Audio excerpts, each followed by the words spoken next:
Le message de notre Dieu pour chacun de nous, je l'ai intitulé « Le règne de Dieu sur son peuple ». D'abord, rappelons-nous ce passage important qui montre effectivement que Dieu est là pour régner sur son peuple.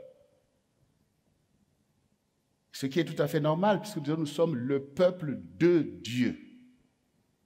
Donc, on n'est pas le peuple de n'importe qui, on est le peuple de Dieu. Et nous avons vu la dernière fois combien cela nous est bénéfique d'être son peuple. Et c'est ce que nous sommes, puisque nous sommes ici rassemblés. Donc, en tant que peuple de Dieu, on nous reconnaîtra par le fait que le règne de Dieu nous caractérise. Le Seigneur Jésus lui-même rappelait à ses propres disciples, « Aimez-vous les uns les autres, à cela on reconnaîtra que vous êtes mes disciples. » Donc, on voit un roi qui imprime la marque de son peuple, qui veut donner un caractère à son peuple qui soit conforme à son règne. Parce que le peuple de Dieu, forcément, se distingue. Il n'y a pas que Dieu qui veut régner sur la terre. Satan aussi veut régner. Les hommes aussi veulent régner.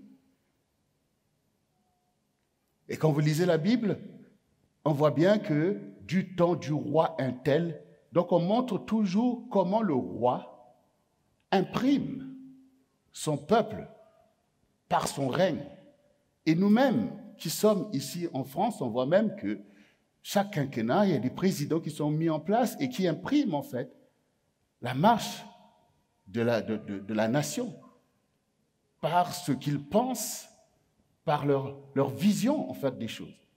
Alors, si maintenant nous sommes ainsi capables de reconnaître la légitimité d'un roi qui a été, qui règne sur un royaume, de pouvoir édicter la loi par laquelle son peuple doit marcher, si nous reconnaissons qu'un président que nous avons élu va prendre des décisions, qu'on soit content ou pas, et que c'est pour ça qu'il a été élu, comment nous pensons que nous, en tant que peuple de Dieu,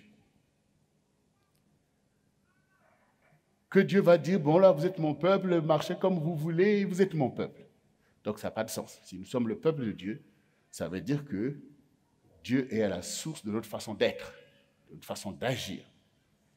Et c'est ce que nous pouvons donc voir au travers de ce passage que forcément vous aimez, puisque il vous montre combien Dieu a des projets pour vous. C'est Jérémie 29,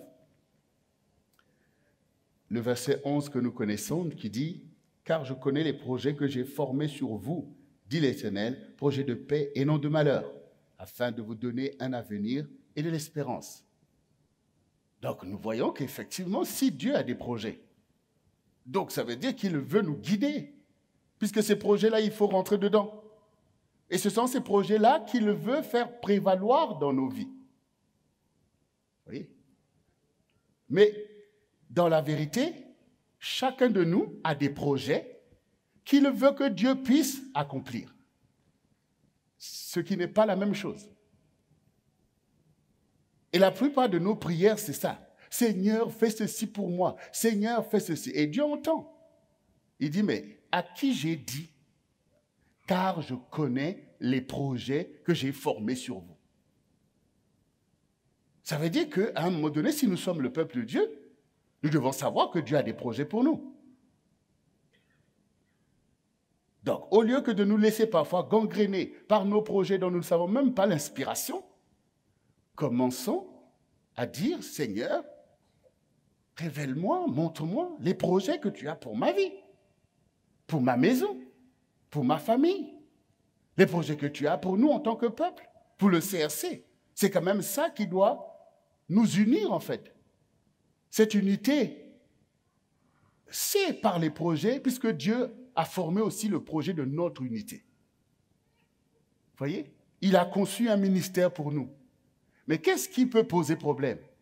C'est le fait que chacun de nous reste dans ses propres projets. Or, en faisant tes projets, souvent ce sont des projets égoïstes. Même dans un couple, l'époux peut faire des projets pour lui, qui peuvent ne même pas prendre en compte sa propre épouse. L'épouse aussi va former des projets pour elle.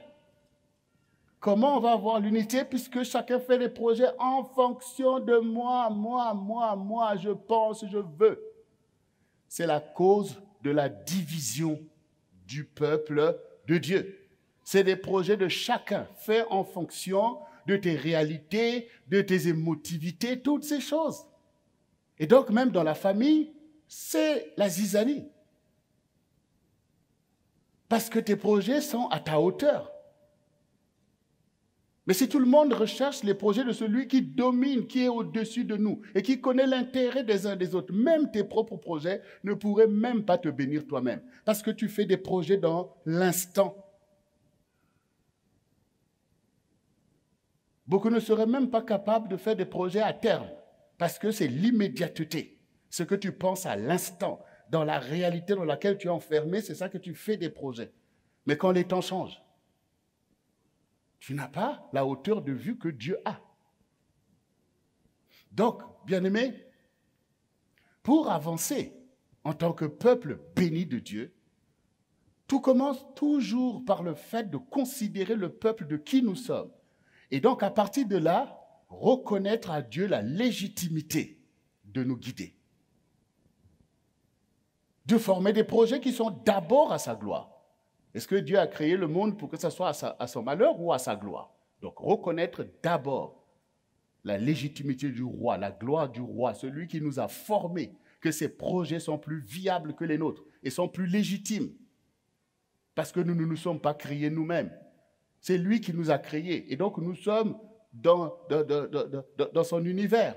Et à cause de ça, ce qu'il a conçu prévaut en termes de légitimité et de justice. C'est comme si maintenant, les enfants qui naissent dans une maison ne reconnaissent jamais la légitimité de leurs propres parents de les avoir fait naître.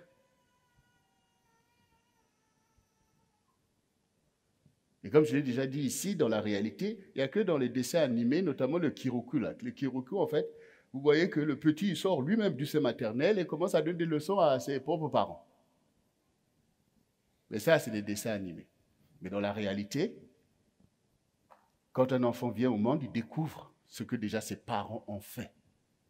Et s'il est sage, il doit d'abord commencer à respecter ses parents et apprendre la voie de la sagesse. Nous aussi, toi qui es là, qui n'es plus un enfant spirituel, aie du zèle pour rechercher la pensée de Dieu, le plan de Dieu qui t'a formé, pour dire, Seigneur, quel est ton plan pour ma vie? Alors Dieu va te montrer, comme il a dit à Jérémie, invoque-moi, je te répondrai, je te montrerai des grandes choses que tu ne connaissais pas. Dieu aussi veut nous montrer les grandes choses. Et ça, c'est donc important pour chacun de nous de rentrer dans le renoncement. C'est ce que Jésus a enseigné, nous enseigne à nous, ses disciples, que celui qui veut me suivre, qui renonce à lui-même. Pourquoi? Parce que Jésus est venu pour nous révéler le plan du Père. Voilà. Il n'est pas venu pour pouvoir nous suivre dans nos voies. Il est venu pour nous montrer la voie du Seigneur. Et donc, il a posé le principe du renoncement comme le fait de sortir de l'envoûtement de l'esprit du monde qui nous enferme dans nos illusions et qui crée le chaos par le fait que même dans la famille, chacun forme des projets controversés et dont on voit déjà le résultat. Dans les couples se détruisent. Pourquoi? Pourquoi un couple va se détruire? Alors qu'ils se sont engagés eux-mêmes, se sont mariés en grande pompe. Mais c'est à cause des projets que chacun est capable de former qui n'ont rien à voir avec l'intérêt du couple, en fait. Donc on voit bien, à la source de l'inspiration, combien le diable a gangréné la pensée humaine. Pour ceux qui sont honnêtes, tu sais toi-même les choses pour lesquelles tu t'étais tellement engagé que parfois Dieu n'a pas permis et aujourd'hui tu te dis « Ah, heureusement ». Mais sur le coup, pendant que tu étais tellement déterminé à faire ces choses, aïe. Bien-aimé, moi j'ai appris à ne pas forcer les choses. Parce que je me suis bien rendu compte que des fois, la chose te paraît que c'est comme ça, et puis paf, tu vois, parfois des oppositions que tu vois toi-même que, bon, là c'est peut-être Dieu qui ne veut pas. Et après, tu découvres que, ben oui, heureusement. Il y a des gens qui sont tellement déterminés dans leur propre projet qu'ils ont conçu, on ne sait même pas avec quelle inspiration. Et ça se verra déjà par le mal que tu fais, soi-disant pour accomplir tes projets. Un projet de Dieu n'est pas là pour faire du mal au peuple de Dieu, en fait. Et puisque nous sommes le peuple de Dieu, donc nous sommes aussi responsables les uns les autres. Quand on est une famille a une vocation. Et si le diable arrive à inspirer des mauvais projets, c'est pour mettre la famille en danger. Nous avons parlé de Jacob et ses enfants. On a bien vu qu'à un moment donné, des mauvaises choses se sont pointées quand ils ont eu notamment la pensée de tuer leur frère Joseph. Mais au travers de toutes ces pensées, de tous ces projets controversés, Satan vise quoi? À anéantir le projet de Dieu. Si Joseph était mort, qu'est-ce qui allait se passer? Donc toi aussi, commence à penser que le règne de Dieu, c'est qu'il a des projets pour nous. Le règne de Dieu. Et le règne, c'est quelque chose qui nous domine tous, que tu le comprennes ou pas, que tu le veuilles ou pas, tu dois savoir que Dieu veut faire prévaloir ses projets. Parce que ces projets sont des projets de paix et non de malheur. Vous voyez, les enfants, les frères de Joseph pouvaient penser que c'est une bonne chose pour eux de tuer leur frère. Qui nous pend la tête, on le tue et puis on sera libre. Mais regardez vous-même la fin de l'histoire si Joseph n'était pas là. Toi aussi, tu penses que ce projet-là, ça me bénit. Mais tu ne vois pas les interactions, tu ne vois pas l'aboutissement, tu ne vois pas l'intérêt des autres dans ça. Donc il faut apprendre à rechercher que dans les projets que Dieu peut me donner, il y aura toujours l'intérêt du peuple de Dieu. Pourquoi? Parce que c'est ce qu'il dit là à son peuple. Je connais les projets que j'ai formés sur vous. Dans le vous, il y a bien nous tous dedans. Voilà. C'est pas seulement toi, mais il y a vous. C'est le peuple de Dieu. Nous sommes le peuple de Dieu. Ce qu'on a vu, Dieu dit, les projets formés sur vous. Donc, dans ces projets que Dieu a formés pour nous, pour notre bonheur et pour notre espérance, chacun de nous est un levier pour ces projets-là.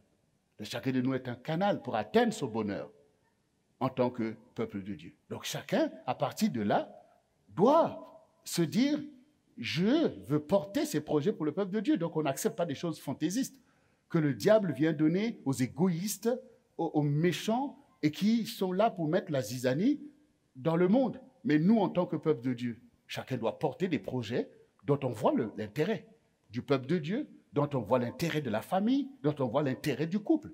Donc, à partir de là, c'est un baromètre pour nous, pour savoir ce qui vient de Dieu et ce qui ne vient pas de Dieu. On ne peut pas tout mélanger, le bien et le mal. Ce qui est bon et ce qui est mauvais, et au quotidien, faire comme si de rien n'était, on vient à l'église dimanche après dimanche, et être à la fin comme tous ces peuples qui ont péri parce qu'ils n'ont pas appliqué en fait les projets de Dieu. Donc, nous au contraire, bien-aimés, nous sommes là pour que Dieu nous enseigne et nous prenons tous l'avantage de nous humilier, de nous repentir. Un peuple de Dieu n'a même pas à hésiter à se repentir. Un enfant de Dieu, il sait qu'il marche dans une dispensation dans laquelle Dieu fait grâce, on se repent, dans lequel on s'éloigne toujours du mal pour s'attacher à ce qui est bien, dans lequel tu reconnais tes fautes pour te repentir, pour ne pas laisser ton ennemi en fait abuser de toi. Un esprit malin en fait. Et on sait que péché, c'est rater la cible. C'est quoi ta cible? Ta cible, ce n'est pas la vie éternelle? Ta cible, ce n'est pas la vie en abondance? Mais Satan est là pour te faire rater cette cible-là. Et si tu rates cette cible, tu en arrives où? Si vous ratez la vie éternelle, vous savez vous-même que c'est terrible en fait. Donc il faut toujours prendre l'avantage de se corriger, de se repentir, de revenir sur le droit chemin parce que Dieu est favorable. C'est pour ça qu'il nous enseigne. Sinon, il aurait tout simplement édicté la loi et puis, ben voilà, celui qui peut l'appliquer, ben qu'il s'en sort et ceux qui ne peuvent pas, ben qu'ils périssent. Mais quand il dit « je suis le berger, il accompagne, il conduit ses brebis tous les jours en fait pour leur salut. Donc on peut toujours se repentir, on peut toujours revenir dans le droit chemin. Et n'oublions pas que tout ce que nous avons vu la dernière fois, le Seigneur, pour marquer son identité en nous, nous a dit des choses très importantes, des choses fortes. Vous êtes le sel de la terre. Vous êtes la lumière du monde. Et il dit qu'une lampe allumée ne se met pas sous le boisseau, mais on le met sous le chandelier. Donc on voit bien que le Seigneur veut nous former, nous transformer et nous révéler. C'est-à-dire nous révéler en tant que chacun de nous ayant un rôle au milieu du peuple de Dieu, selon tes appels, mais aussi dans notre génération. La lumière, c'est quand même pour éclairer notre génération. Le sel, c'est quand même pour rendre la vie des gens meilleure. Mais si nous n'acceptons pas nous-mêmes ce sel qui est le fait pour nous d'avoir la vie de Dieu en nous, si nous n'acceptons pas le témoignage de Christ, comment nous allons être le sel de la terre pour notre génération et la lumière du monde pour notre génération? Mais est-ce que nous avons ce souci-là d'abord? Est-ce que tu as le souci d'éclairer déjà même ta propre famille? Non, il y en a qui n'ont pas ce souci-là. Tu ne te vois pas dans ça. Et si tu ne te vois pas dans la lumière que Dieu proclame, ça veut dire que tu as part avec les ténèbres. Tu as commerce avec les ténèbres. Parce que je vous dis que quand vous êtes dans des mauvaises choses, des choses du diable, il vaut mieux pour vous être dans les ténèbres ou tout simplement dans la pénombre. Vous voyez la lumière un peu tamisée, comme ça on ne voit pas très clair. Non, c'est pas. Le Seigneur disait même à sa génération, il dit, mais vous ne venez pas vers moi parce que vos œuvres ne sont pas bonnes. Donc si Dieu dit que tu es la lumière, mais il faut prendre la place de la lumière en fait. C'est ça, il faut que tu prennes cette place. Il faut désirer cette place, que c'est la place de ton identité. Et donc tout ce qui va avec cette place, tu dois l'assumer. Si tu dois marcher dans la vérité, parce que la lumière c'est la vérité, marche dans la vérité.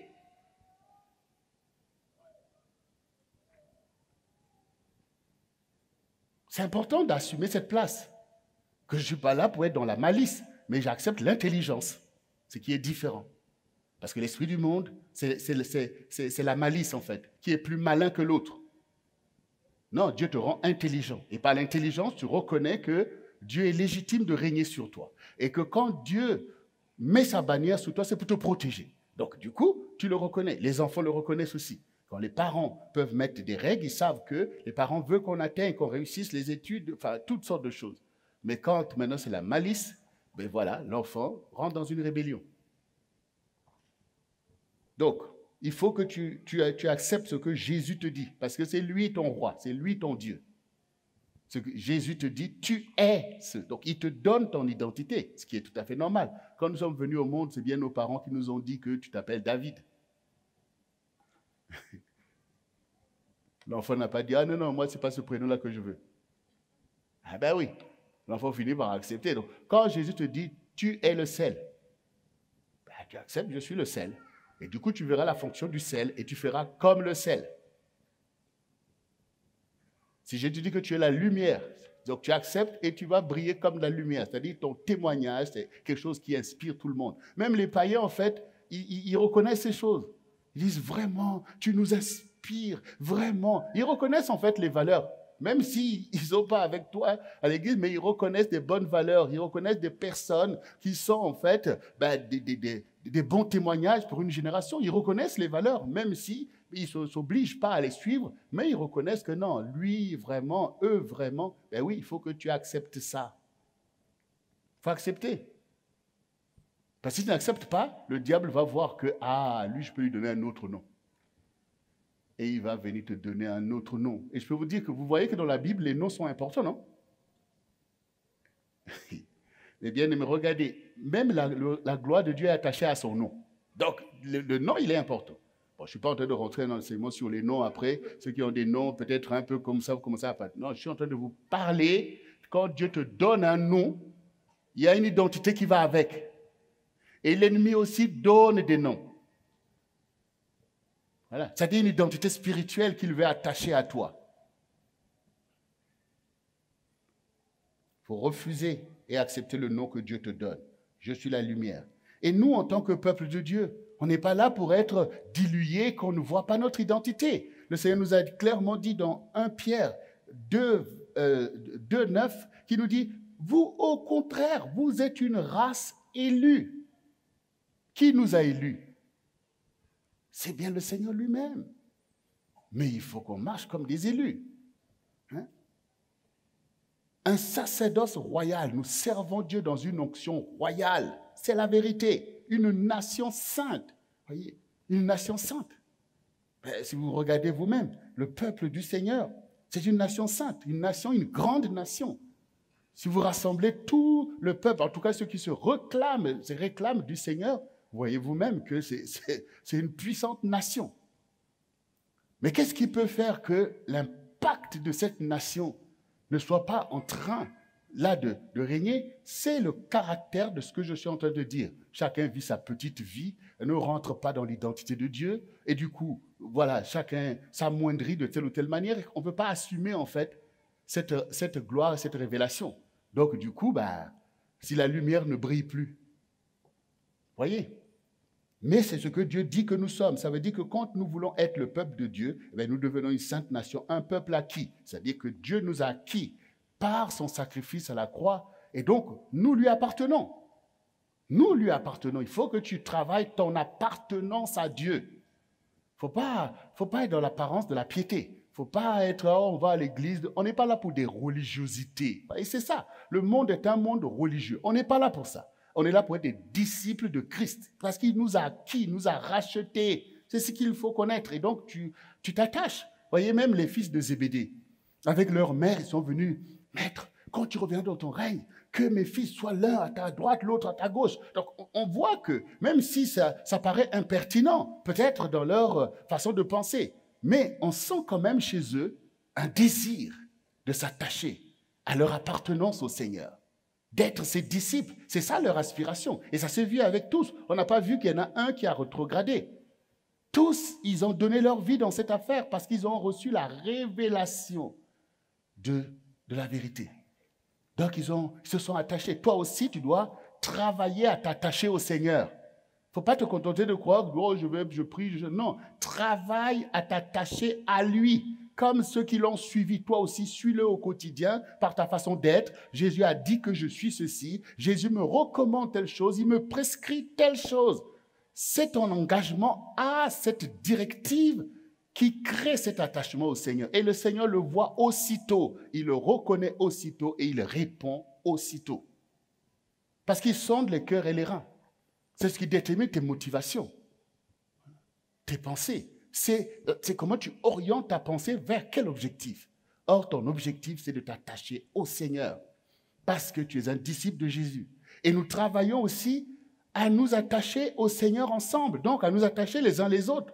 Parce qu'on a bien vu que les disciples, pour que l'œuvre du Seigneur puisse se répandre, ils ont travaillé ensemble, en suivant en fait la même voie. Et souvent, on peut confondre en fait,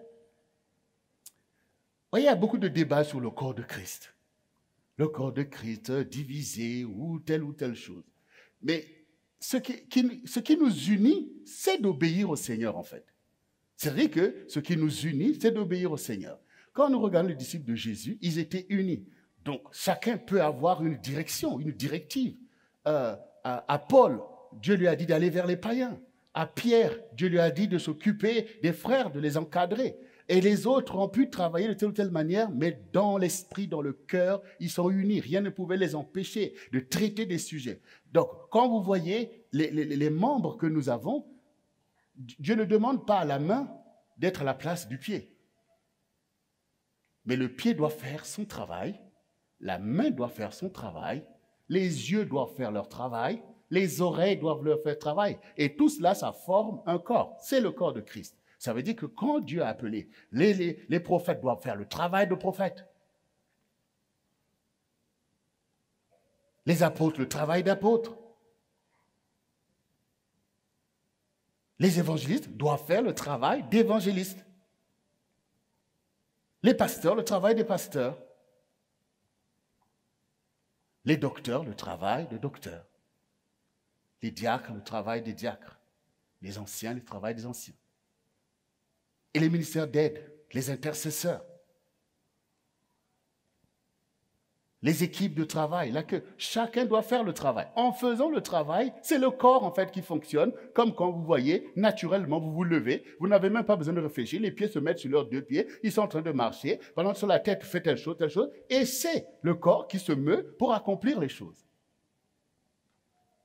Mais si maintenant, soi-disant que l'unité, c'est le fait d'être là assis ensemble, et les prophètes, tout ça, et regardez quand le Seigneur revient, regardez comment il demande compte. Il fait venir chacun. Et qu'est-ce qu'il demande? Ce que tu as fait, de ce qui t'a été donné. Donc, ils étaient bien obligés de rendre compte. Maître, tu m'as donné 5, j'en ai produit 5 autres. Vous voyez? Donc, au final, il ne faut pas se tromper sur le fait que le royaume avance par le fait que chacun fait ce qu'il a à faire avec un esprit d'amour, c'est-à-dire qu'on n'est pas en rébellion les uns les autres. Il n'y a pas de concurrence en tant que telle. Mais nous travaillons tous parce que Dieu est un Dieu d'ordre. Donc le fait où chacun est à sa place, quand dans la famille, peut-être que maman est au champ, papa est au bureau, peut-être que les enfants sont à l'école, mais ils ne sont pas divisés en fait. Ils ne sont pas divisés quand ils font chacun ce que la famille a besoin. La famille avance. Mais le bas va blesser si nous ne faisons pas ce que nous devons faire pour l'intérêt du royaume et pour l'intérêt du peuple de Dieu. Ça veut dire qu'on devient un peuple négligeable, qui n'arrive pas à briller, un peuple insignifiant. Vous voyez dans les religiosités. Ça veut dire qu'on est content dans nos religiosités, alléluia, alléluia. Mais où est la place de chacun? Comment on fait avancer le peuple de Dieu dans telle direction, en fait? Les vocations auxquelles nous sommes appelés. Il y a bien des gens qui sont appelés à des vocations même économiques, parfois même politiques en fait. Mais est-ce qu'on a conscience que c'est ça l'avancement du royaume? Et qu'est-ce que Dieu demande des choses précises à chacun? Vous voyez? Donc il faut réaliser que tout procède par l'attachement au Seigneur, qui est le maître et qui donne des ordres et auquel chacun doit s'attacher. Parce que tu peux passer ta vie à accompagner les autres alors que Dieu t'a demandé des choses aussi précises. Quand on est dans un ministère, il y a des choses précises qui sont demandées aux uns et aux autres. Il faut que ces choses fonctionnent pour qu'on avance. Quand ces choses ne fonctionnent pas, c'est l'égarement dans le désert en fait. On commence à tourner en rond. Alors que quand les choses avancent, qu'on est béni parce qu'on avance, ben ça aide en fait. Ça aide puisqu'on voit bien la valeur du peuple de Dieu, on voit comment chacun apporte quelque chose. Donc, il y a un enrichissement. Mais surtout, Dieu atteint des objectifs. Et ce sont des objectifs qu'il a atteints dans ce monde, en fait. Où Satan se pavane, en fait. Et je vous dis que avec Dieu, ce n'est pas fini de nous rassembler. Il y a nos bien-aimés qui sont dehors encore dans l'esprit du monde. Il faut qu'on aille les chercher. Mais comment on va les chercher dans une génération orgueilleuse si on n'est pas capable nous-mêmes d'atteindre des objectifs que Dieu nous donne pour briller? Donc, voyez vous-même qu'on reste là dans nos propres considérations. Mais Dieu est efficace pour atteindre ses objectifs. Première des choses, notre attachement au Seigneur, quand le corps est cohérent. Donc, si le bras se détache, ben, le bras va handicaper le corps, mais le bras va périr. Le bras va périr.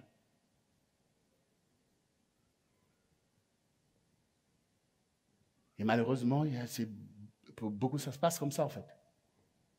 On se détache, et puis après, tu péris. Parce que tu ne veux pas faire la fonction qu'on t'a donnée. Tu dis, oh non, ça m'embête, je vais aller faire moi-même mes affaires. Mais tu n'es qu'un bras. Voilà comment beaucoup, en fait, périssent.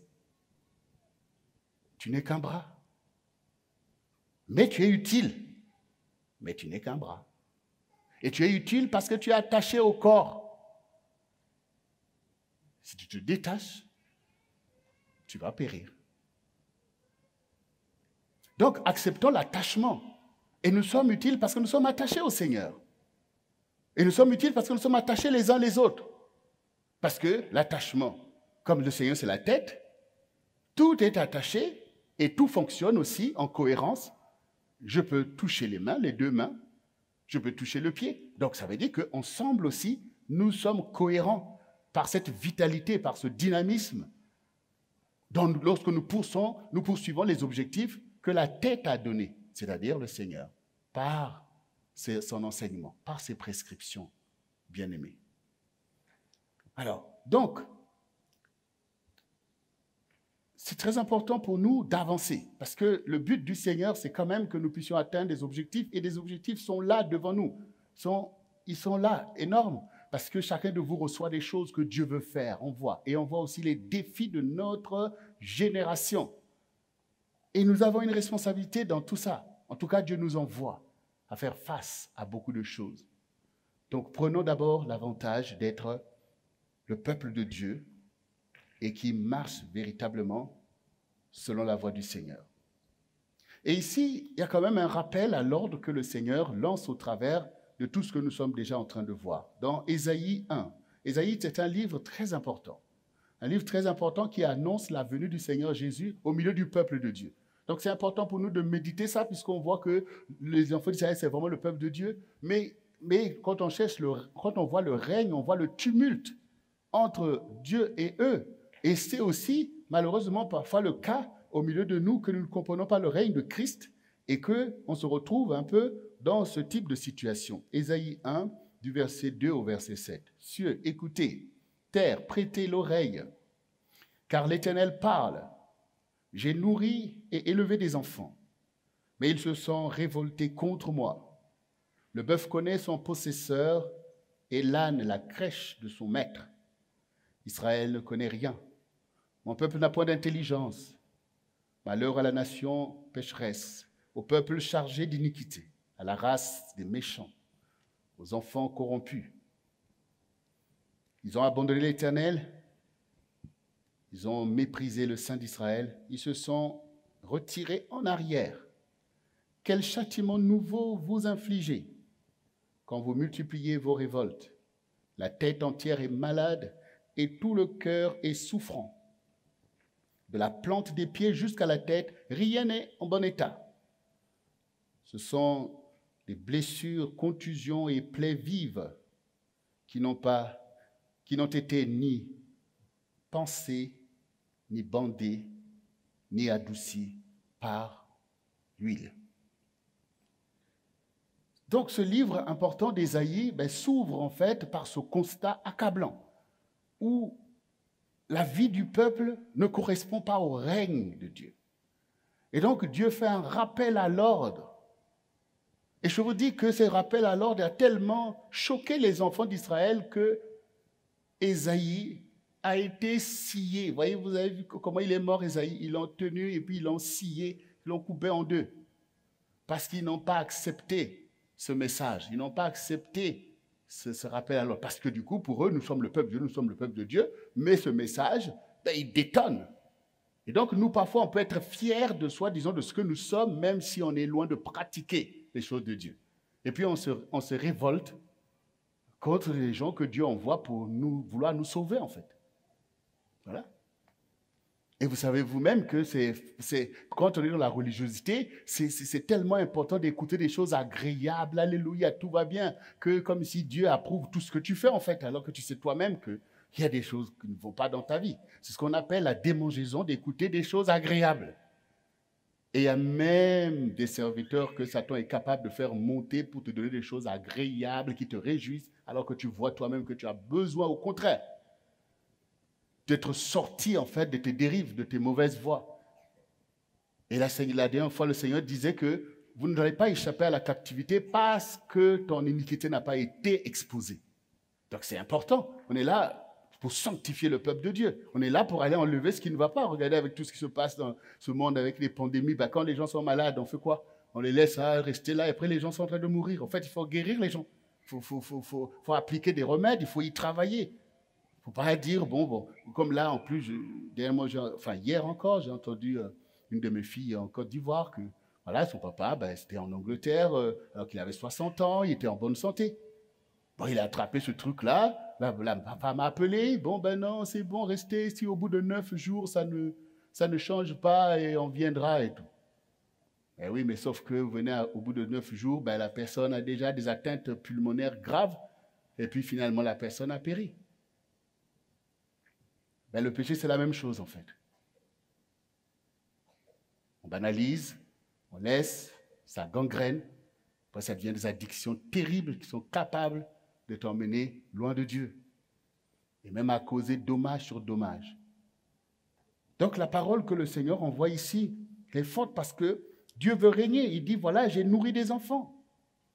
C'est comme si le Seigneur Jésus vient dire maintenant, j'ai donné ma vie pour sauver des pécheurs, pour les délivrer de l'oppression de l'ennemi. Et que maintenant ils se révoltent. Qu'ils abandonnent la voie du Seigneur. Ils ne veulent plus être mes disciples comme l'étaient ceux qui les ont précédés. Ils ne veulent plus assumer l'évangile. Ils ne veulent plus marcher dans mes prescriptions. Voilà. Et il prend des images fortes. Le bœuf même, il connaît son possesseur. Ça veut dire que c'est là, c'est mon possesseur, et le bœuf, il reste là, il n'est pas en train de se révolter en fait. Malgré parfois, bon, on t'a mis là, on t'a attaché, je ne sais pas quoi, mais il sait que c'est là en fait. Donc Dieu veut nous montrer que, regardez, même parfois les animaux sont plus intelligents que nous. L'âne connaît, en fait, sa crèche. Parce que si maintenant le bœuf comme l'âne s'aventure dans la nature, quel est leur avenir? C'est en fait d'être bouffé en fait par des bêtes féroces auxquelles ils ne peuvent rien faire. Donc Dieu veut nous montrer que mais quand vous vous révoltez, vous vous livrez vous-même à votre ennemi auquel vous avez été délivré en fait avant. Parce que c'est à ça que conduit la révolte en fait. C'est d'être manipulé par le diable. C'est exactement ça. Tu ne pourras jamais être plus malin que lui. Donc du coup, le Seigneur est là. Désolé parce qu'il voit que son peuple, à cause de ça, son peuple est malade. Voilà. Ton peuple est malade. C'est-à-dire que les révoltes emmènent à cette situation. La tête entière est malade. Et quand on regarde nos vies, il y a bien ces oppressions-là. La tête entière est malade. Le cœur est souffrant. N'en parlons pas. Combien de cœurs sont là souffrants? Regardez vous-même. Regarde toi-même. Dans la famille, les cœurs qui souffrent. Dans les couples, n'en parlons pas. Le cœur est souffrant. Le cœur est souffrant. Si on laisse les choses en l'état, c'est ça, c'est-à-dire qu'on accepte toutes ces pandémies, toutes ces maladies, puisqu'on ne veut pas qu'on en parle. On nous laisse comme ça, bon, les couples, on se débrouille et tout. Quand Dieu voit, en fait, spirituellement parlant, voilà, c'est comme les histoires des pandémies, en fait, tout le monde est malade. Ouais, ça veut dire que le cœur est souffrant, ça veut dire que quand on voit maintenant dans le couple, on va aller voir l'épouse. Qu'est-ce qui sort du cœur de l'épouse? Est-ce que c'est des alléluia? Et qu'est-ce qui est dans le cœur de l'époux? Est-ce que l'époux est là? Vraiment, Dieu est bon. Mais quand on regarde l'état, on voit bien que le cœur de l'épouse souffre, le cœur de l'époux souffre, le cœur des enfants souffre. La dernière fois, on était avec les ados, les cœurs des ados sont déjà en train de souffrir des histoires de ceci, de cela. Mais vous voyez, c'est pas bon. C'est pas bon, en fait. C'est pas ce que Dieu veut pour son peuple. Il a des projets de paix et non de malheur. Mais si nous n'adoptons pas les projets de Dieu, nous prenons les projets du diable qui sont empoisonnés. Des projets empoisonnés basés sur les œuvres de la chair, des œuvres mortes. Le manque d'amour. Et du coup, tout le monde souffre. Alors qu'au départ, comme j'ai pris l'exemple du couple, on a prié, Dieu nous a unis, Dieu nous a bénis pour qu'on soit forts ensemble. Au lieu maintenant qu'on marche dans l'intérêt, maintenant c'est des préjudices. Et puis, là où c'était un chant joyeux, ça tourne maintenant à la catastrophe. Maintenant, on voit l'épouse est malheureuse. Mais qui t'a rendue malheureuse comme ça? Ah, c'est mon époux. Parfois, c'est vrai. Parfois, c'est toi-même aussi qui ajoute aussi de la douleur. On voit l'époux, mais qui t'a rendu malheureux? C'est mon épouse. Parfois, c'est vrai. Parfois, toi-même aussi, tu ajoutes tes propres ratés. Mais en fait, on voit qu'on n'est pas en train de marcher en tant que peuple de Dieu. Parce que Dieu sait exactement c'est quoi l'époux et c'est quoi l'épouse. Si on accepte son projet et qu'on apprend, on verra que chacun jouera son rôle. Donc, l'époux rendra l'épouse heureuse et l'épouse rendra l'époux heureux. Pourquoi? Parce qu'on applique le projet de Dieu. Les parents rendront les enfants heureux et les enfants rendront les parents heureux. Et ce que le Seigneur dit dans Malachie, si nos cœurs ne reviennent pas ensemble, il frappera le pays d'interdit. Parce qu'on est là quand même pour témoigner de sa lumière sur la terre. Si on montre maintenant l'exemple, même aux païens, que vous voyez, on n'est pas meilleur que vous, hein, nous aussi, voilà. Donc c'est comme si maintenant c'est le diable qui règne. Or que non. Béni soit le Seigneur, c'est qu'il y a toujours des disciples fidèles qui, au contraire, applique le projet de Dieu et on est toujours dans la joie de voir un couple heureux. Parce que tout simplement, l'époux et l'époux et l'épouse et l'épouse. Donc ça veut dire qu'on applique tout ce que Dieu enseigne pour qu'on soit heureux, pour chercher l'intérêt de l'autre, de la famille, se repentir quand il le faut, se relever, aller de l'avant, recevoir des enseignements. C'est ça en fait. C'est ça. Ça veut dire qu'il n'y a pas de la mauvaise volonté. Personne n'est en train de poursuivre maintenant les voies du diable jusqu'à vouloir le mal en fait. Ce n'est pas que les préjudices ne peuvent pas arriver, mais c'est comme les enfants. On voit bien, mais quand ils suivent une voie normale, au fur et à mesure qu'ils grandissent, en fait, ils voient qu'ils font de moins en moins de ces préjudices-là. Dans le couple, on n'est pas en train de dire que tout d'un coup, tout est parfait. Mais d'en arriver à former des projets de malheur dans le couple, ça n'a plus rien à voir avec des enfants qu'on doit enseigner. Ça a à voir avec le fait d'adhérer aux thèses du diable. Et là, où est le règne alors ? Où est le règne de ton Dieu dans cette affaire? Où est le règne de ton Dieu? Non. Dieu doit régner au milieu de nous et c'est salutaire pour nous. Donc Dieu est là pour, comme il dit lui-même, il veut guérir des blessures, des contusions. Dieu veut guérir. Ça dit que quand les préjudices arrivent, il faut que le travail soit fait. Il faut que la parole fasse son travail. Et quand la parole va venir, ça va te blesser. Mais c'est exactement comme le scalpel du médecin, en fait, pour aller ouvrir, aller enlever, en fait, les infections et tout, en fait. Quand la parole te vient pulvériser tes pensées et tout, mais c'est salutaire pour toi, en fait. C'est salutaire. Il faut bien qu'on aille enlever tout ce qui est en train de gangréner, tout ce qui veut détruire tout. Donc, il ne faut pas maintenant penser que c'est la parole de Dieu qui est responsable parce que ça te dit des choses qui te mettent mal à l'aise. Non, ce qui met mal à l'aise, c'est la situation pour laquelle Dieu parle. C'est la situation pour laquelle Dieu parle. Quand vous êtes maintenant devant les juges, mais il y a une raison qui a fait que vous soyez là, en fait. Donc, quand Dieu parle de nous reprendre ou dénonce les mauvaises choses, c'est parce que ces choses, nous les avons fait venir. Donc, ce n'est pas que Dieu veut nous rendre mal à l'aise. Mais quand nous sommes malades, il vaut mieux que le médecin fasse son travail pour que tu t'en sortes, en fait. Et quand il y a déjà des contusions, c'est difficile, hein? Vous savez, quand vous avez mal à l'oreille et que le médecin veut nettoyer et tout, ça fait très mal.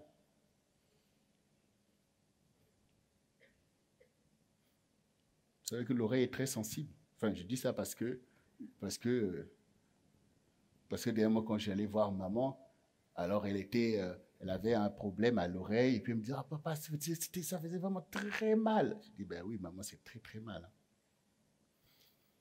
Donc, Dieu n'est pas là pour nous déranger, mais pour nous sauver avant que ça soit trop tard. Bien-aimés, notre problème, le problème du peuple de Dieu que vous voyez dans la Bible, et lisez la Bible.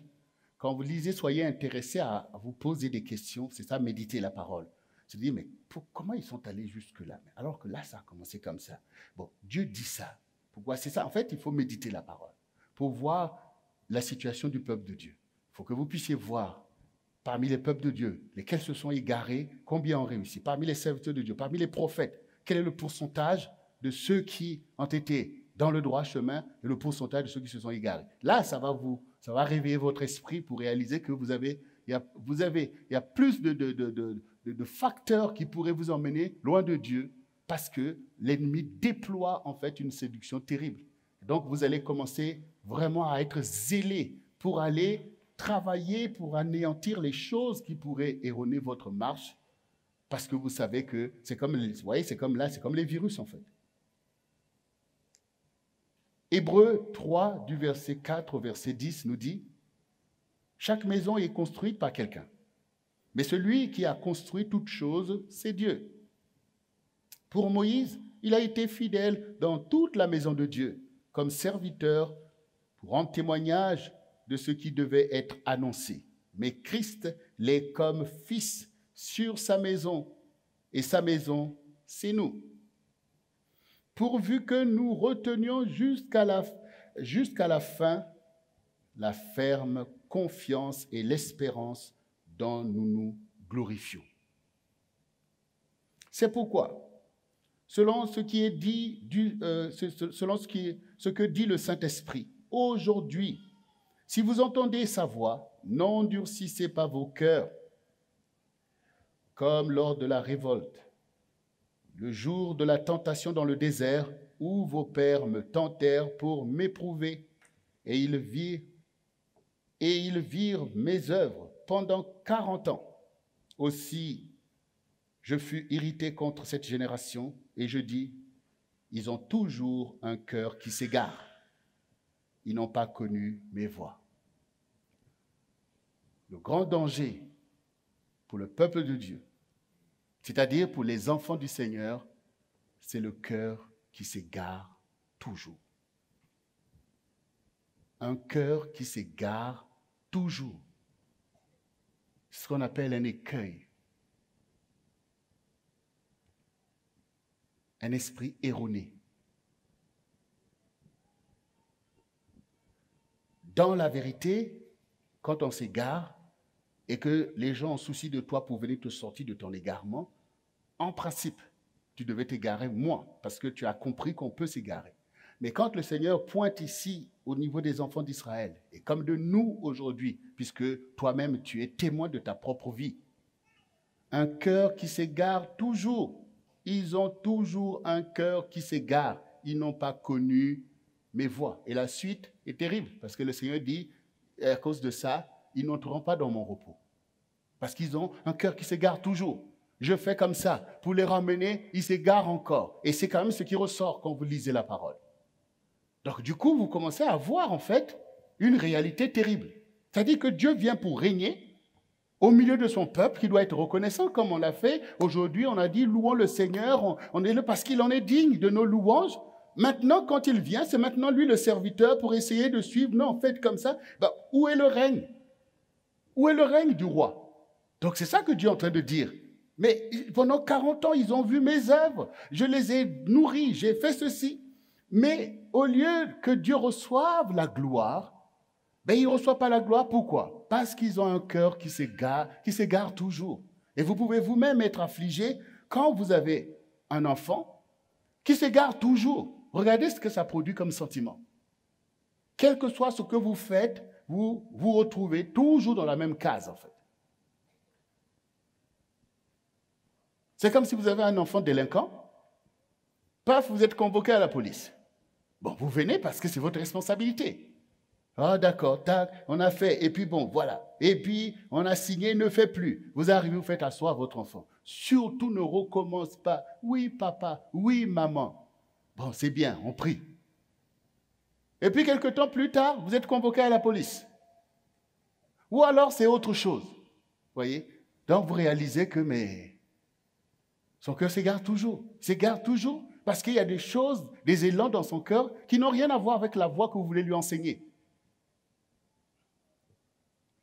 Quand les convoitises sont là, vous voyez, c'est des choses que l'on voit avec notamment l'impudicité, toutes sortes de choses. Quand les choses sont déjà là dans le cœur, bon, on écoute, mais le cœur est égaré parce qu'on n'accepte pas en fait la circoncision du cœur. Vous voyez, la circoncision, ça veut dire accepter la vérité. Accepter de souffrir pour la vérité et non pas pour le mal. Ça veut dire que tu es conscient que non, c'est pas bon. Mais tu peux faire prendre ce risque-là. Après, dis, bon, voilà, Dieu, pardonne-moi, tout ça. Mais tu ne souffres jamais pour le côté d'avoir un cœur droit devant le Seigneur. Vous voyez? Donc, du coup, tu te gares toujours.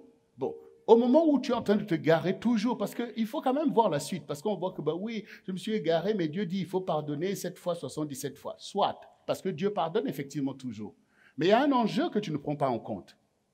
Tu ne prends pas en compte le fait que tu as un héritage que Dieu veut te donner et qu'il ne te donnera pas cet héritage si ton cœur s'égare toujours. Mais regardez vous-même.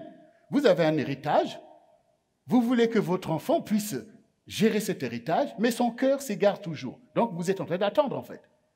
Vous êtes en train d'attendre puisque vous savez qu'avec son égarement, tout ce que vous allez mettre dans ses mains sera dilapidé, puisque l'égarement profite à l'ennemi. Donc toi, tu es là en train de dire, mais Seigneur, pardonne-moi. Mais oui, Dieu va te pardonner. Mais tu n'es pas en train de rentrer dans les choses de son identité. Comment tu vas briller? Tu ne pourras toujours pas être à ta place. L'histoire de l'enfant prodigue nous le démontre. Dès lors qu'il avait des convoitises, tout ce qu'il voulait, c'est de s'éloigner de son père. Pourquoi? Parce qu'il n'accepte pas les valeurs de son père. Il n'accepte pas qu'on soit riche, mais qu'on soit dans les bonnes valeurs. Pour lui, la richesse veut dire, en fait, la luxure, en fait. Je suis riche, je dois profiter, je dois faire la fête tout le temps. Je n'ai pas besoin d'avoir des règles de droit, marcher dans l'abstinence, toutes ces choses-là, non, tout ça. J'ai la richesse, je dois profiter du pouvoir, faire toutes ces choses. C'est exactement ce que Satan veut. Donc, du coup, quand il est parti dans cette voie, qui l'a placé sur le trône? Il n'y a personne. Qui peut lui mettre l'anneau de l'alliance? Personne, puisqu'il veut vivre sa vie de païen. Et c'est cette aussi liberté que nous avons au quotidien de vivre cette vie comme on veut. Et que Dieu reste bon pour nous. Mais est-ce que nous voyons les enjeux? Est-ce que tu vois le côté où tu vas rater ta destinée? Parce que le temps aussi est donné. Si ton cœur s'égare toujours, à quel moment tu vas rentrer dans l'identité de Dieu pour toi? C'est-à-dire de briller, d'apporter une contribution à ta génération ou de marquer ton histoire en fait. Donc à un moment donné, le cœur ne doit pas s'égarer toujours. À un moment donné, on a pris la leçon. Et puis, on se tourne vers les bonnes choses. Mais ici, Dieu pointe ce danger. Ils ont toujours un cœur qui s'égare. Ils ont toujours un cœur qui s'égare. Donc, au milieu de nous, chacun de nous peut être concerné par ça. Même quand les choses commencent à prendre une bonne voie, parce qu'à un moment donné, tu t'es repenti, tu as prié, tu as jeûné. Puisque Dieu est toujours plein de foi. En fait, Dieu est toujours plein de foi. Même s'il voit que tu as toujours des trucs dans le cœur, mais quand vous venez devant le Seigneur, il applique ce que sa parole dit. Mais vous voyez des personnes, les choses commencent à prendre une bonne allure, et puis à un moment donné, boum, c'est l'égarement. Parce que dans ta façon de réfléchir, il y a quelque chose qui ne va pas en fait.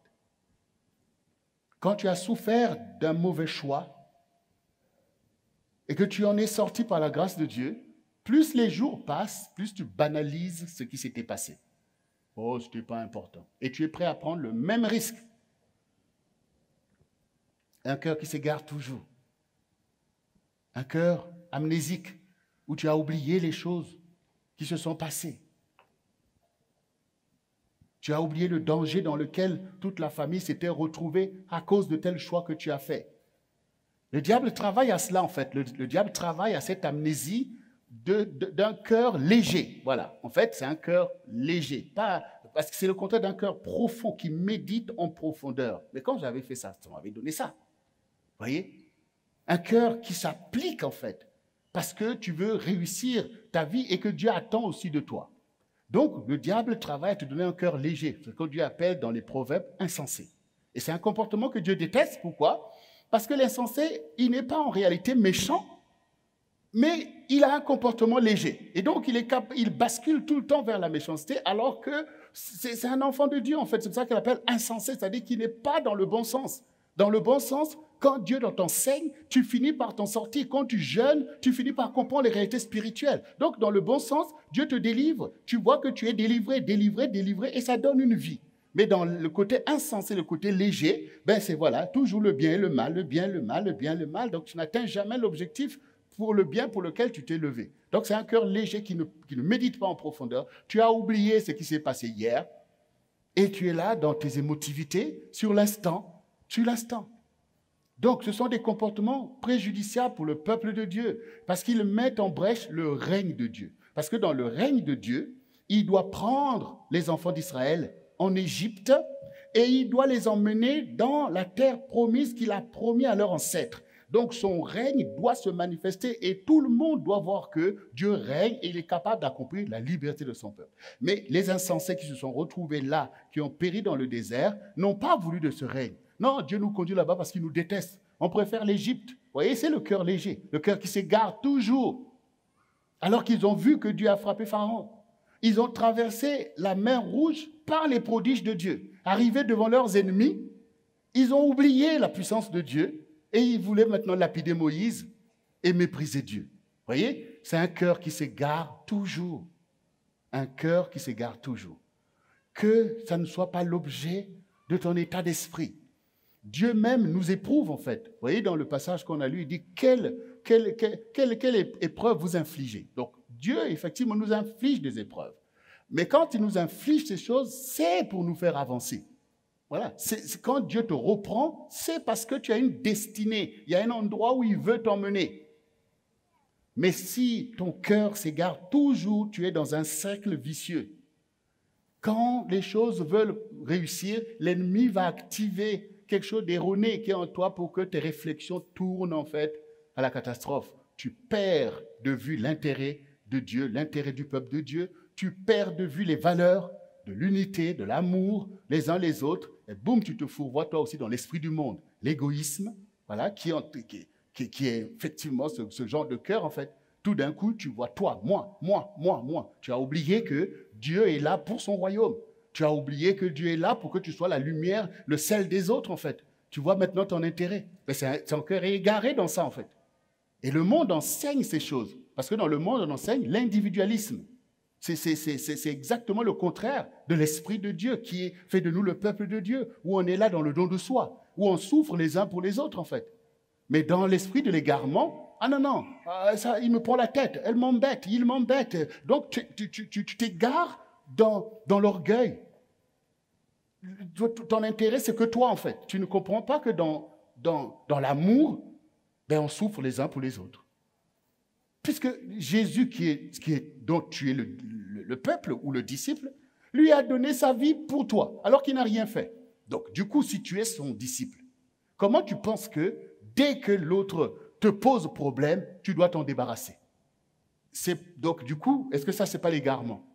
Tu t'égares parce que Jésus n'est pas venu pour ça. Et puis, tu peux même dire, oui, Dieu est avec moi. Dieu m'a parlé. Mais Dieu t'a parlé et t'a dit de faire des choses qui sont l'égarement. Le cœur s'égare. Et Dieu parle là de nous son peuple. Et nous-mêmes, dans l'Église, on sait ces choses sont vraies. Donc, il faut que Dieu nous délivre et te délivre d'un cœur qui s'égare. Pour te donner un cœur fidèle. Un cœur qui avance. Un cœur qui médite. Un cœur qui met en pratique. C'est ça que le Seigneur dit, un cœur de chair. Pas un cœur qui s'égare. Et là, vraiment, le Seigneur veut donner à son peuple ce cœur fidèle. Parce qu'il y a trop d'égarements. L'égarement, c'est dans la façon de réfléchir. Et ça emmène des actions d'égarement.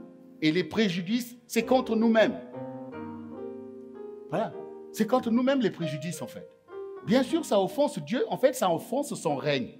Parce que, mais non, mais c'est mon peuple, je veux qu'ils marchent ensemble. Et voilà, ils passent leur temps, leur malice, c'est de se détester ou de se faire du mal. Donc, du coup, son règne est battu en brèche. Puisque lui veut, au contraire, qu'on puisse impacter notre génération, que l'on voit entre ceux qui suivent d'autres dieux, et nous, que voilà, Dieu est Dieu. Bon, or, ils s'égarent, ils ne peuvent pas atteindre mes objectifs. Voyez vous-même, en fait.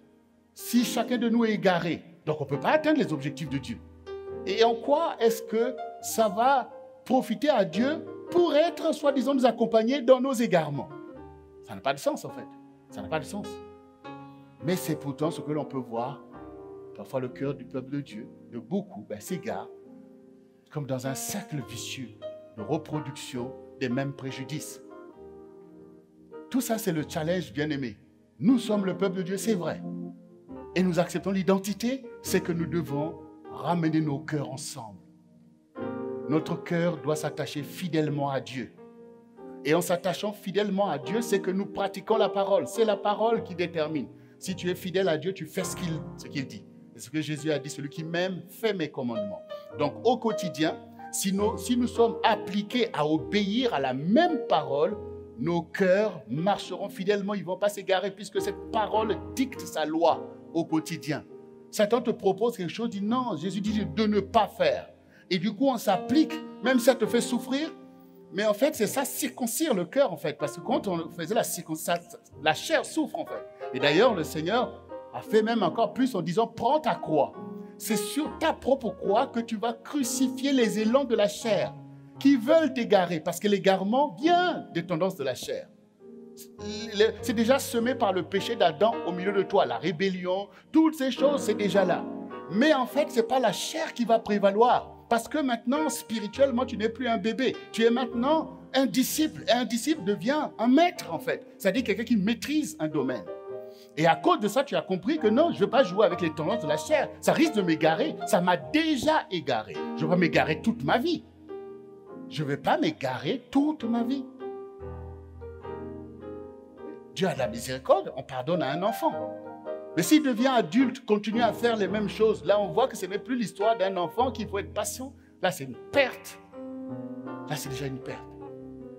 Et du coup, Dieu va perdre, il perd son disciple, il peut même perdre une famille, il peut perdre un peuple. On a vu des générations complètement perdues. Donc, bien-aimés, pour entrer dans notre bénédiction, c'est de travailler à sortir de l'égarement et de la perdition. C'est d'avoir cette vie de disciple où le Seigneur dit s'il y a des choses à amputer, il faut amputer. Parce que Dieu veut obtenir de son peuple, en fait, le fruit de son règne. C'est pourquoi il nous a sanctifiés. Il veut régner sur la terre, mais c'est au travers de son peuple. Ta famille qui souffre, pour laquelle tu pries toi-même, Dieu veut te sanctifier pour que tu serves de levier pour cette même famille. Parce que Dieu aime son peuple, en fait. Il aime son peuple, en fait. Dieu n'est pas comme nous, parfois, dire, oh, je m'en fous. Il n'a qu'à se débrouiller. Non, il travaille. Il afflige des corrections. Mais il enseigne, il encourage. Il veut guérir nos cœurs. Il veut nous délivrer de la duplicité, l'apparence de la piété, l'hypocrisie, toutes ces choses. Dieu veut faire ce travail. Mais il faut que nous soyons ce peuple qui accepte ce traitement. C'est là l'enjeu, bien-aimé. Le peuple de Dieu marche selon Dieu. Et quand nous constatons qu'on ne marche pas selon Dieu, on laisse Dieu travailler nos cœurs pour enlever toutes les mauvaises tendances et faire de nous, en fait, un peuple saint devant le Seigneur. Dieu est capable de le faire. Et il a déjà fait et il va le faire. C'est ce qu'il veut faire avec nous. Toi qui es là, toi qui m'écoutes, Dieu veut faire une grande œuvre dans notre génération. On voit bien que le péché a abondé. Mais Dieu veut faire surabonder la grâce, en fait. Il y a beaucoup d'âmes à sauver avant que vienne le jour. Donc, l'exigence de Dieu augmente sur ses disciples. Parce que c'est un temps crucial avant la fin, en fait. On voit bien comment le système de l'Antéchrist commence à prendre corps. Et c'est une vérité, en fait. Regardez vous-même en quelques années comment vous basculez dans un monde qui commence à vous échapper. Il faut quand même être aveugle pour ne pas voir cette accélération de l'histoire. Mais au moment où Dieu veut sauver cette génération, est-ce qu'il peut laisser encore ses disciples s'endormir? Est-ce qu'il peut encore admettre que nous qui devons être la lumière, le sel, qu'on soit complaisant parce que, bon, ben, voilà, dans nos religions. Non, il augmente l'ardeur de son exigence parce qu'il veut atteindre un objectif, en fait. Et c'est bénéfique pour nous d'atteindre cet objectif parce que nous voyons que dans la parabole des mines, le Seigneur demande, alors rends compte, en fait, rends compte. Et si par la grâce de Dieu, tu as été réveillé pour faire le travail, tu seras content toi aussi. Comme ceux qui sont venus dire, maître, tu m'as donné 5, j'en ai produit 5 autres. Eh bien oui, rentre dans la joie de ton maître. C'est quand même ça, en fait. C'est pas la paresse qui va t'aider, ou l'inconscience, en fait. C'est le fait que tu sois remué à faire le travail pour lequel tu fais selon le temps qui t'a été donné. Tu rendras compte devant le Seigneur. Alors bénis le Seigneur qui te réveille un peu. Qui te réveille. Il faut marquer ta différence. Il faut que tu marques la différence. Il faut que tu t'attaches à l'œuvre à laquelle Dieu t'a appelé. Il y a ton ennemi aussi. Là, nous parlons d'abord de l'enjeu de Dieu que nous ne voyons pas. Mais l'orgueil du diable qui se pavane, dont tu es le David qui doit renverser le Goliath. Tu ne penses pas à ça, en fait. Tu n'es pas zélé comme David pour dire laissez-moi aller le combattre. Tu jeûnes, tu pries, c'est pourquoi? C'est pas pour recevoir ce revêtement. Non, bien-aimé. Nous sommes le peuple de Dieu. Et ça doit être une gloire pour Dieu d'avoir son peuple. Cette génération remplie de mensonges et tout ça ne passera pas parce que le peuple de Dieu va régner, en fait. Le peuple de Dieu va régner. C'est l'église des derniers temps. On n'est pas là dans les religiosités. La religiosité peut être tout simplement, vous voyez, comme les croque-morts, on accompagne les morts. Non, Dieu veut des disciples. Il veut des disciples, c'est-à-dire ceux qui accomplissent toutes ses volontés. Dans la famille, il faut les volontés de Dieu dans la famille. Les projets de Dieu pour la famille, qui va les appliquer? Et si les projets de Dieu pour la famille ne sont pas appliqués, qu'est-ce qu'il en adviendra de cette famille? C'est la ruine, c'est le ravage de l'ennemi. Mais si le projet de paix de Dieu est accompli par ceux qui sont ses disciples, ceux qui ont le cœur à ces choses, donc la famille vivra. Et Dieu en sera content, en fait. Est-ce que Dieu est content de voir son peuple dans tous les malheurs? Non, Dieu veut entendre des chants de louange qui viennent du cœur. Mais ça, c'est parce que les disciples travaillent. Donc réveille-toi. Ta part n'est pas du tout avec l'insouciance, en fait. Que le Seigneur puisse délivrer ton cœur de la tendance de l'égarement. Ce n'est pas tes émotions qui doivent prévaloir dans tes décisions. C'est ton esprit qui connaît Dieu. Il faut prendre des décisions spirituelles et non pas des décisions émotionnelles. Parce que c'est ça l'égarement. Sur le coup, tu es enflé de colère et tu prends des décisions dans la colère. Ça va amener à quoi? À l'échec en fait. Parce que la colère n'est pas un levier pour la réflexion. C'est un levier pour l'égarement en fait et même l'abrutissement total, la colère. Et pourtant le diable t'a encouragé à cela. Tu es en colère, j'ai raison, j'ai raison. Raison d'avoir colère? Tu bâtis quoi avec la colère? Et ta colère est légitime devant la parole de Dieu. Alors tu es saint plus que les autres alors. Bien-aimés, soyons exigeants, c'est notre salut en fait, parce qu'il y a un temps qui est donné pour accomplir les choses. Hein. Dieu t'a dit des grands projets, mais où est le temps pour faire des grands projets si tu ne te réveilles pas là maintenant? Si tu ne te réveilles pas là maintenant, comment tu vas faire des grands projets? Nous avons parlé ici même aux adolescents pour leur dire non, levez-vous, on a besoin de vous. On a besoin de vous, on a besoin des David, on a besoin des gens qui prennent les choses dès leur jeunesse. David dit, je suis plus intelligent que les vieux. C'est à l'écoute de la parole de Dieu, c'est en acceptant les exigences. Quand on est là dans la complaisance, eh bien c'est dangereux pour ta propre vie et même pour les autres qui attendent de toi en fait. Il faut quand même qu'on accepte la vie de disciple. C'est pas simple, mais c'est la vie de disciple. C'est pas ça, on suit un maître qui a montré lui-même l'exemple. Donc, on arrête, on sort des convoitises de ce monde et on applique le royaume de Dieu et tout le monde en sera béni. Voilà. Et on rentre dans les vraies bénédictions. Ce n'est pas les plaisirs qui sont pollués, les plaisirs qui est l'idole de ce monde. Tu es là pour vivre l'amour, la bénédiction, ta famille, d'être une source de bénédiction pour ta famille. Tu es là pour vivre cette vie-là, la vie de l'époux, la vie de l'épouse, la vie des parents, la vie des enfants, la vie des disciples de Christ, la vie du peuple de Dieu, ensemble. Pour donner gloire au Seigneur, il faut lui rendre le fruit et être heureux d'être dans des bonnes valeurs que dans des choses corrompues, on a vu. Ces choses-là te jettent toi-même dans la confusion. Et l'ennemi domine sur toi parce que ton esprit ne peut pas se tenir debout à cause des choses que tu fais en fait. Parce que c'est bien de s'éloigner de Dieu. C'est bien de dire, oh Seigneur, écarte-toi un peu, laisse-moi respirer, je vais vivre ma vie. Mais quand ton ennemi va se lever contre toi et ta maison, tu vas résister par quel moyen? David a renversé Goliath par le nom de Dieu qu'il connaissait et qu'il servait au quotidien. Toi, quand tu te lèves devant Satan, tu invoques quel nom? Quel nom?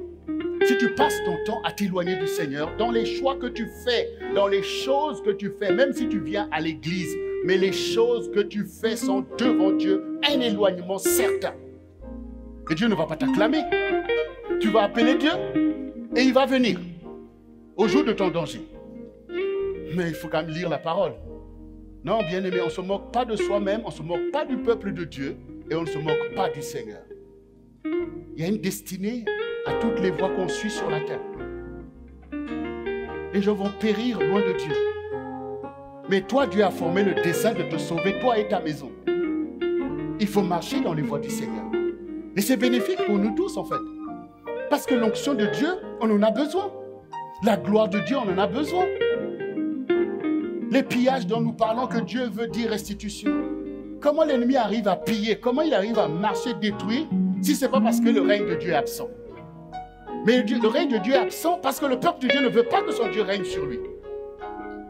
Parce que si nous acceptons le règne de Dieu, la colonne de nuée va se lever, la colonne de feu va se lever, et l'ennemi va être renversé en fait. Mais il faut une vie qui va avec. Il faut une vie. Il faut une vie. Bien aimé, nous avons besoin tous de comprendre ces choses. Il faut qu'on se lève tous. On a vu même les adolescents aujourd'hui qui font le choix. Ils marchent avec Dieu, on le voit ici. Ils s'éloignent de tous les pièges du diable. Les jeunes qui marchent dans l'abstinence, on le voit aujourd'hui et c'est une source d'encouragement pour nous parce qu'on ne prêche pas dans le désert. Et ils savent, ces jeunes-là, que Dieu va les utiliser puissamment. Bien-aimé, quand ton jour de quitter ce monde est arrivé, c'est fini. C'est fini. Malgré tes bonnes intentions, c'est fini. Et après, c'est la désolation et la confusion. Lève-toi pour ton Dieu aujourd'hui. Et j'aimerais terminer tout simplement en nous rappelant à tous la parole qui conclut tout cela. Apocalypse 18, du verset 1 au verset 5. Après cela, je vis descendre du ciel un autre ange qui avait une grande autorité, et la terre fut éclairée de sa gloire. Il cria d'une voix forte, disant, « Elle est tombée, Babylone la grande. Elle est devenue une habitation de démons, un repère de tous les esprits impurs, un repère de tous les oiseaux impurs et hideeux, parce que toutes les nations ont bu le vin de la fureur de son impudicité. Et que les rois de la terre se sont livrés avec elle à l'impudicité, et que les marchands de la terre se sont enrichis par la puissance de son luxe. Et j'entendis du ciel un autre ange qui disait, « Sortez du milieu d'elle, mon peuple, afin que vous ne participez point à ses péchés et que vous n'ayez point part avec ses fléaux, car ses péchés se sont accumulés jusqu'au ciel et Dieu s'est souvenu de ses iniquités. » Voilà la parole. Nous devons marcher dans la voie sainte que Dieu met devant nous. Dieu met une voie sainte devant toi, une voie de crainte de Dieu, une voie d'amour de l'autre, une voie de pardon, une voie de prière, une voie de méditation de la parole, une voie de travail, une voie d'entreprise, il y a une voie sainte, c'est la voie que Dieu met devant toi. Et cette voie est vertueuse, c'est la meilleure voie que tu peux suivre. Pas la voie de Babylone, qui est l'esprit du monde en fait, qui est l'esprit du monde. Cette parole parle tout simplement de se sanctifier, c'est-à-dire de sortir des souillures du monde, c'est-à-dire accepte toi la voix de Dieu, accepte d'être comme le Seigneur en fait, accepte cette identité, accepte-toi de se dire, le monde est un monde de menteurs, et moi j'accepte la vérité. Donc je ne veux pas aller mentir, aller faire des faux témoignages, parce que ce n'est pas mon identité. Vous voyez, du coup, la chair va se débattre, mais l'esprit va imprimer sa loi et la chair va se soumettre. Le monde est un monde d'impudicité, mais moi je marche dans l'amour de Dieu, et dans l'amour de Dieu, il y a des choses que je dois pratiquer, donc je me tiens dans ça. La chair va remuer, mais va se soumettre. Pourquoi? Parce que tu n'es plus sous la loi du premier Adam qui a péché, mais tu es sous la loi du deuxième Adam qui a triomphé du monde, Jésus-Christ. Il s'agit de se séparer. Ce n'est pas comme certains pensent, oui, Babylone, ça veut dire va dans ton village, peut-être au fin fond de la forêt, aller rester là tout seul parce que tu as fui, soi-disant, les villes. Non, ça a à voir avec de fuir le péché, la souillure, le mensonge, les calomnies, les murmures, cet environnement, ce n'est pas le tien. Même si tu es là dans ce lieu, mais Jésus était là au milieu de ce peuple, non? Qui marchait n'importe comment. Vous avez vu qu'il s'est souillé dans ça? Il ne s'est pas souillé, parce qu'il se souvient de la parole de son Dieu, et quand Satan est venu charger, il a recadré. C'est ça, sortir de Babylone aujourd'hui. C'est que tu vois toi-même l'esprit de Babylone, c'est-à-dire l'esprit de mensonge, de fausseté, de duplicité, mais toi, tu ne te mêles pas à cela. Quand on veut te dire, oui, il y a ça, hey, tu regardes bien, mais là, vous dites ça, mais regardez ça, là, ce n'est pas la vérité, là. Enfin, tu ne veux pas te mêler dans le péché des autres. Même si c'est des gens, peut-être de ta famille, ou même tes frères, que tu vois que ce qu'il dit, tu vois toi qu'il y a une fausseté dans ça. Ah non, c'est mon meilleur ami. Mais regarde bien. Regarde bien. Si c'est ton meilleur ami, ben sauve-le en fait. Dis-lui que non, mais là je vois que tu as l'habitude de mélanger le bien et le mal. Donc, soit tu arrêtes ça, et moi je suis bien content d'être ton ami, ou sinon ne sois pas étonné si tu me vois m'éloigner de toi. Parce que je ne veux pas être infecté par les choses que Dieu déteste. On ne peut pas être ami au détriment de ta relation avec Dieu quand même. C'est quand même ça la vérité en fait. Dieu doit régner sur toi. Si Dieu ne règne pas sur toi, c'est Satan qui va régner sur toi. Et puis à la fin, tu vas dire quoi? Maître, en ton nom, on a prié, on a chassé les démons. Arrière, vous qui commettez l'iniquité, je ne vous ai jamais connu. Mais Dieu va te connaître dans ta sanctification. Il va te connaître dans tes jeûnes, tes prières. Il va te connaître par le fait que tu résistes à l'ennemi. Il dit là, il fait comme moi, arrière de moi, Satan, car tu adoreras le Seigneur lui seul. Il va te reconnaître dans ses prescriptions, dans l'amour que tu portes aux autres. Il va te connaître dans le rôle qu'il t'a donné. Là, il dit oui, je te connais. Oui, tu es mon serviteur. Mais les autres qui sont malins, arrière, je ne vous ai jamais connus. Connu, c'est dans le sens de l'époux et de l'épouse, c'est-à-dire de la relation, de la communion. Je ne t'ai pas connu dans ma communion. Je t'ai vu, mais je ne t'ai pas connu. C'est ça ce que ça veut dire. Et le Seigneur avait dit à nos aînés que vous êtes de ceux qui avaient persévérer dans mes épreuves. C'est-à-dire que mes épreuves sont devenues vos épreuves. Les épreuves pour la gloire de Dieu. Les épreuves pour le salut du peuple de Dieu. Vous avez partagé mes épreuves. Les épreuves pour se sanctifier. Vous avez vécu et Dieu a trouvé bon de vous donner le royaume. C'est ça, il faut que tu participes à la vie de Christ. Si Christ a souffert pour que le peuple de Dieu vive, toi aussi tu dois souffrir pour que le peuple de Dieu vive, puisque tu poursuis son œuvre en fait. Et là où tu te glorifiais du fait que, voilà, tu es dans tes affaires, maintenant tu vas te réjouir du fait que ta vie est aussi un don pour les autres. Il ne faut pas laisser le diable tourner ta tête. Il faut que tu comprennes la parole de Dieu et que tu fasses l'œuvre qui est le règne de Dieu. Et ensemble, nous serons plus que vainqueurs. Nous sommes le peuple de Dieu. Tu es le peuple de Dieu. Tu es un serviteur de Dieu. Tu es un enfant de Dieu. Tu es donc une personne de confiance pour le Seigneur. C'est grâce à toi que nous allons nous en sortir. Devant tous les dangers, tous les Goliaths qui se lèvent, tu seras le petit David qui va renverser le Goliath qui menace le peuple de Dieu. Tu seras le petit David qui va renverser le Goliath qui veut offenser le nom du Seigneur parce que tu es consacré. Tu seras le Esther qui va sauver le peuple de Dieu devant l'intrigue d'Aman parce que tu es consacré, parce que tu acceptes de prier, de jeûner et d'avancer devant ce roi pour aller changer l'édit qui a été pris contre le peuple de Dieu parce que tu as accepté ta destinée. Une destinée, ça s'accepte. La gloire, ça s'accepte. On accepte sa vocation. Peuple de Dieu, tu es un peuple important pour ta génération. Tu n'es pas n'importe qui. Il faut que tu acceptes ton identité, car si ton Dieu est avec toi, cette génération vivra, parce qu'elle sera visitée d'en haut. Nous sommes tous porteurs de la gloire de Dieu pour notre génération. Ta consécration sera une source de bénédiction pour ta famille, mais pour toutes les personnes vers qui Dieu t'envoie. Pour nous, le ministère du Centre du Réveil chrétien que nous sommes est attaché à ce ministère de grande bénédiction pour notre génération. Il faut que nous soyons sous la bannière.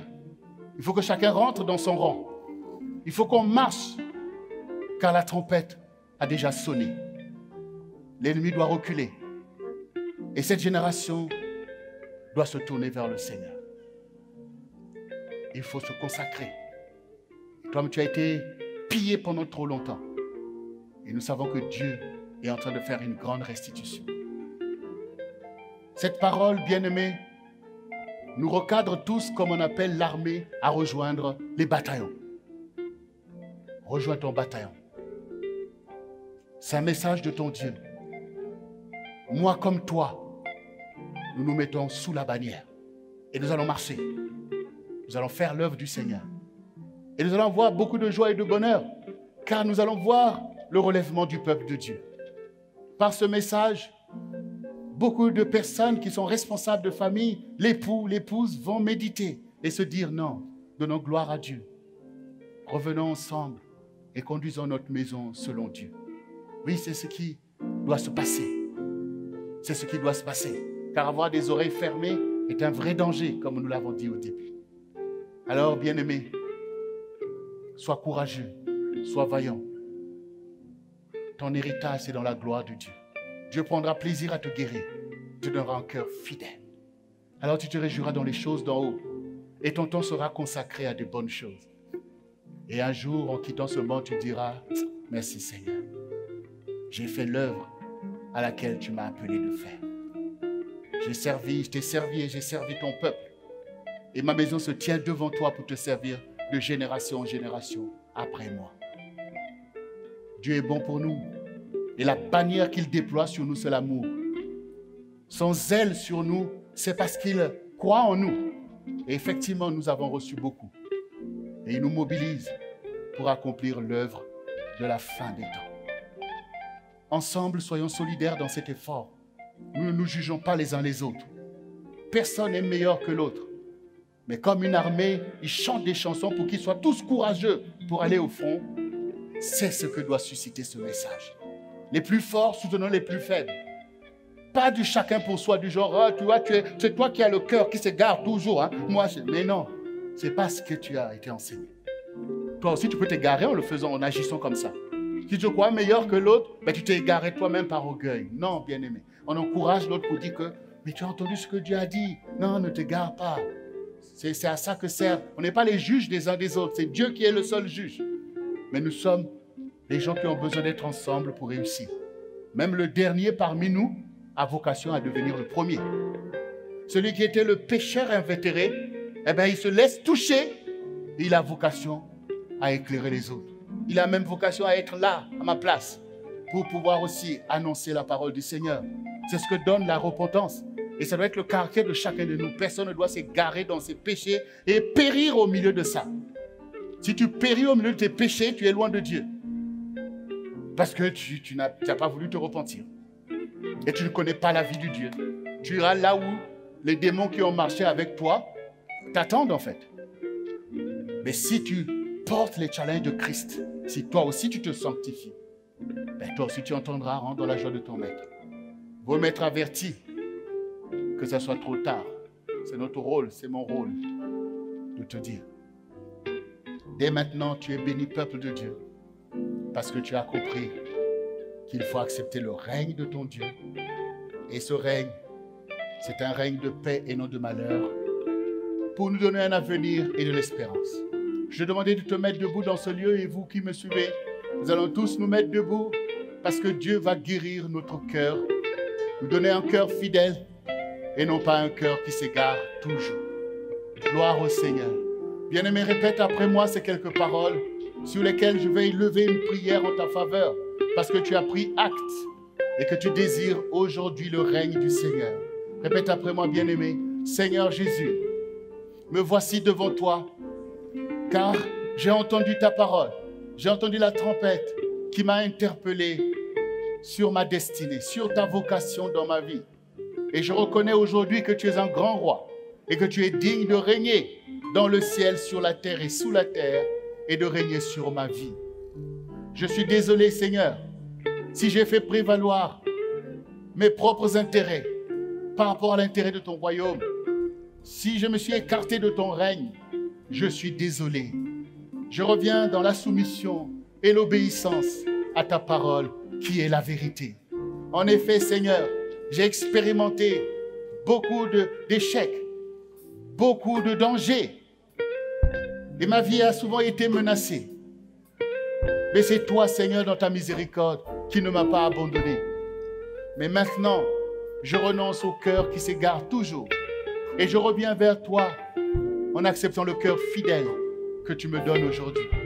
Car ta parole est une épée à double tranchant qui sépare entre les jointures pour circoncire mon cœur par la vérité, pour séparer le bien du mal, afin que je puisse m'attacher à ce qui est bien et rejeter le mal.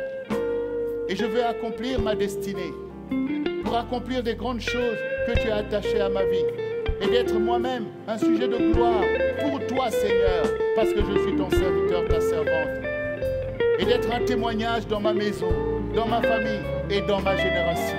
Je veux avoir part avec toi et non pas avec le monde, Seigneur. Tu es l'Éternel qui me sanctifie. C'est toi qui ôtes mes péchés et qui écarte mes transgressions. C'est toi qui enlèves mes fardeaux afin que je sois libre pour marcher dans tes voies. Saint-Esprit, remplis-moi maintenant même. Je suis né de nouveau pour être un vent et une flamme de feu. Et je suis libre des choses du monde pour accomplir les choses du royaume de Dieu. Merci Seigneur pour ton aide. Merci pour ton sang qui me purifie. Maintenant même, je vais de l'avant. Moi et mes frères, nous sommes le peuple de Dieu. Nous et nos sœurs, nous sommes le peuple de Dieu. Conduis-nous, Seigneur, à accomplir toutes tes volontés et sois glorifié. Nous te donnons gloire et nous élevons ta bannière sur les nations et sur les îles, dans notre génération, afin que ceux qui sont dans les ténèbres voient ton admirable lumière et viennent à la vie. Car les âmes t'appartiennent. Elles t'appartiennent pour l'éternité, parce que tu as de l'établir pour les âmes, Seigneur. C'est pourquoi sois glorifié et conduis-nous, Seigneur.